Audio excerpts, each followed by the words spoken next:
E quem fala com a gente agora sobre esse caso é o mestre em Direito Penal, Eurubento Maciel Filho. Boa tarde, doutor, tudo bem? Boa tarde, tudo bem? Doutor, queria ouvir em termos de punição. A gente sabe que aqui no Brasil o racismo é enquadrado como crime, além, claro, da diferença entre racismo e injúria racial. E mais uma vez a gente vê uma situação de um estrangeiro fazendo esses atos. Lembrando aqui que no Rio de Janeiro, por exemplo, uma argentina fez a mesma atuação ali em termos de ofensa e teve passaporte apreendido, teve uma série de consequências em termos penais. O mesmo se repete nesse caso? Existe alguma diferença propriamente dita?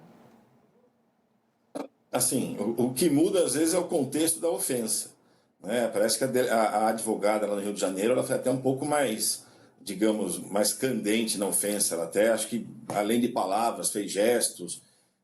Se estava sob efeito de álcool ou não, são outros 500. Aqui, da imagem, aparentemente ele fez realmente o gesto racista, né?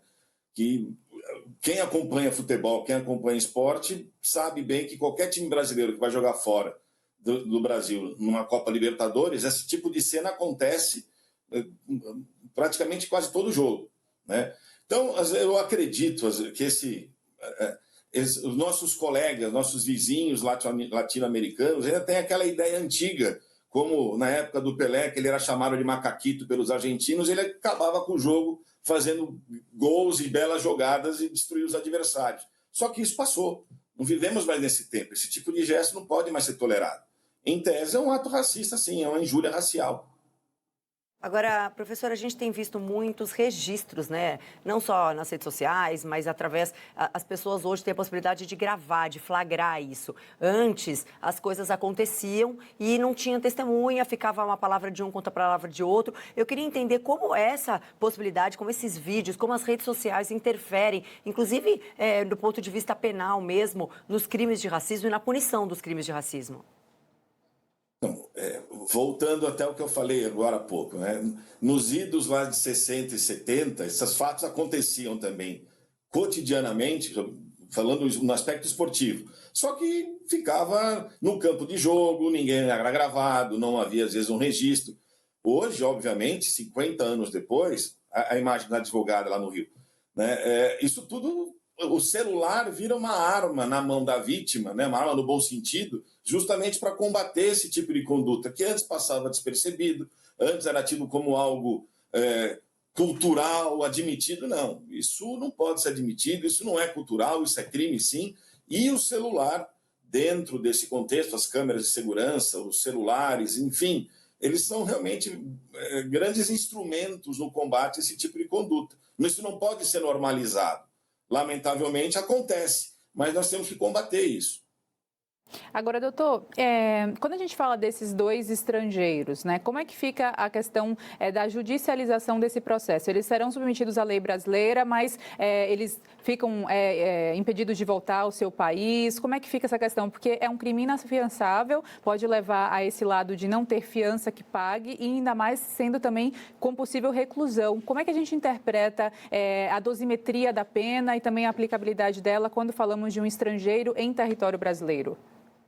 E não é só inafiançável, também é imprescritível, de acordo com o Supremo, né? Não é um crime que pode prescrever pelo tempo, né? Então, o normal numa situação dessas é mais ou menos ser adotado o mesmo procedimento que ocorreu com aquela advogada que fez atos racistas no Rio de Janeiro, né? É necessário realmente apreender o passaporte, resguardar, ou seja, a justiça penal brasileira, garantindo que a lei penal seja aplicada.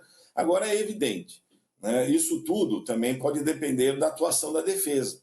A defesa pode, eventualmente, dar algum tipo de garantia ou entrar, às vezes, digamos, não um acordo, mas ter um meio termo para que esses estrangeiros possam retornar à sua casa, à sua residência, à sua atividade no país de origem, comprometendo-se, obviamente, a comparecer, ainda que por videoconferência, às audiências. O problema todo numa situação dessas é o seguinte: tá, ok, então ele volta para a Argentina, a advogada volta para a Argentina, esses dois tenistas voltam para os seus países de origem, respondem às audiências, são condenados e eu aplico a pena como? Já que, como regra geral, né, os países não extraditam os seus nacionais, os seus cidadãos nacionais.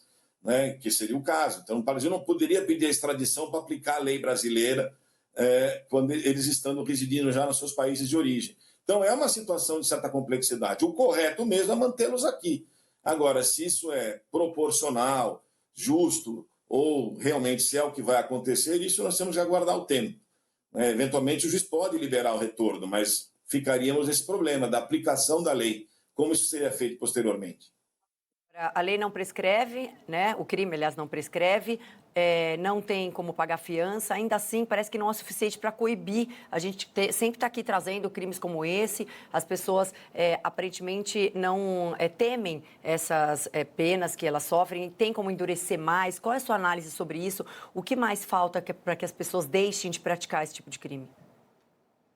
Olha, até analisando hoje essa matéria, né? Então logo fui convidado para essa entrevista, eu vi que também houve um caso em Salvador, com uma turista gaúcha em Salvador que fez algo também atroz lá, também, inclusive cuspindo na vítima por conta de questão racial. Quer dizer, é um absurdo.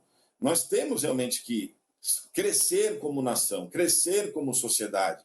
Esse tipo de conduta não adianta tolerar ou passar a mão na cabeça dessas pessoas. Isso realmente precisa ser punido, precisa ser criminalizado como é. Agora, eu tenho para mim que assim, eu sempre defendo a ideia, não é aumentando pena, prevendo crimes, o direito penal não é a panaceia para todos os males. Nós temos que educar. Isso é uma questão de educação e cultura. Nós temos que diminuir, acabar, melhor dizendo, com essa cultura do racismo estrutural que, lamentavelmente, ainda está arraizado na nossa sociedade. Isso tem que ser coibido, mas não só com leis, com prisões, com a ação punitiva do Estado, mas sim com a ação educativa. Isso vem realmente, tem que ser numa crescente. Não é do dia para a noite que nós vamos mudar totalmente o conceito que muitos ainda têm, mas é algo que precisa ser constantemente falado, constantemente combatido e, obviamente, ensinado nas escolas, nas faculdades, onde quer que seja, para que realmente esse tipo de comportamento diminua sensivelmente.